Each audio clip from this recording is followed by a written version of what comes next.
Why, happy Tuesday, everyone. It's Lori, and you're watching the Beaver Bunch. I am a wet beaver today. I just got out of the shower. No pun intended, I guess, but no, it was quite intended.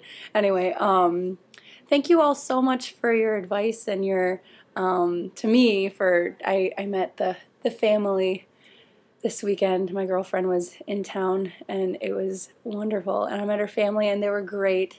They were very supportive and extremely warm and welcoming, and it's good that I have chocolate left over. I made brownies. I messed them up, so I didn't take them over, but the joke in that I made them and messed them up was more of an in for me than actually bringing them, I think, so that ended up good. But it's good that I have the brownies left over because I'm using like chocolate as therapy for after she left, so...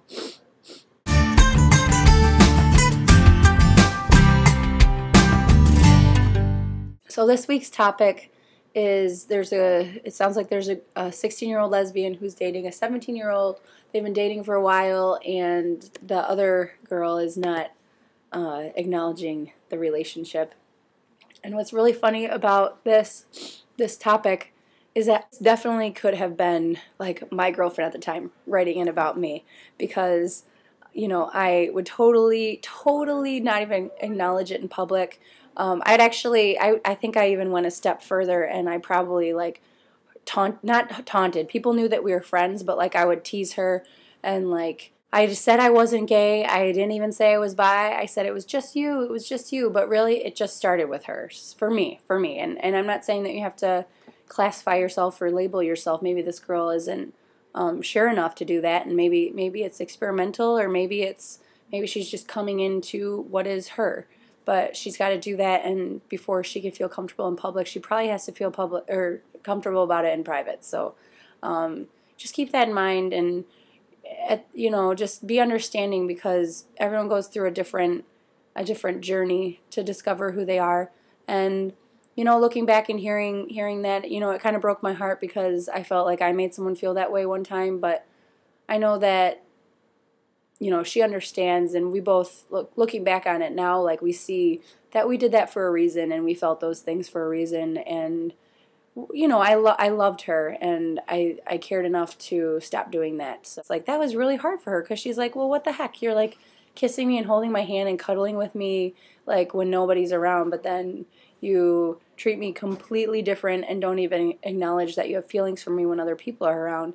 But that was something that we had talked about, and that was what we had agreed upon. And I guess what the difference is here is that the person who wrote in, 16-year-old and a lesbian, you're confident about who you are. You're not ashamed of it. Maybe even other people know that you have, like, I don't know if you're out or not, but she might be like me. This girl that you're dating might be like me and be in like complete and total denial of your sexuality or your feelings, and that's really hard, and sometimes it's not anything that you do wrong. It's not anything that you do wrong.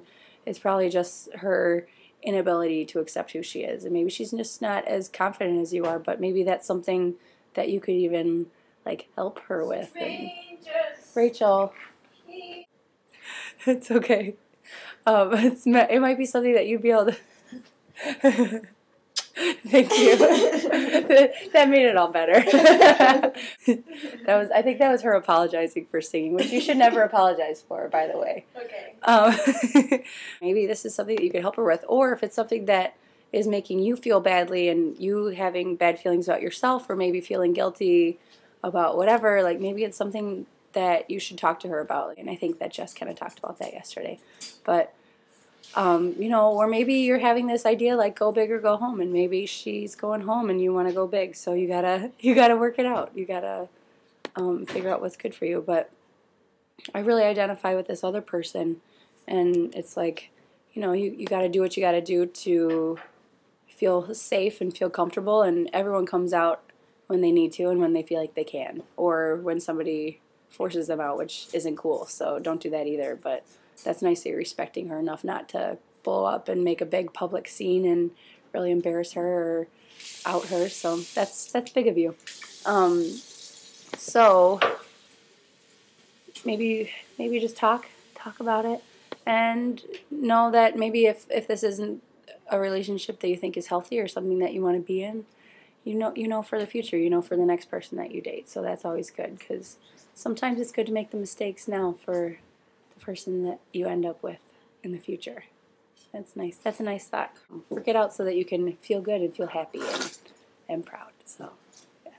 Bye. See ya. See ya.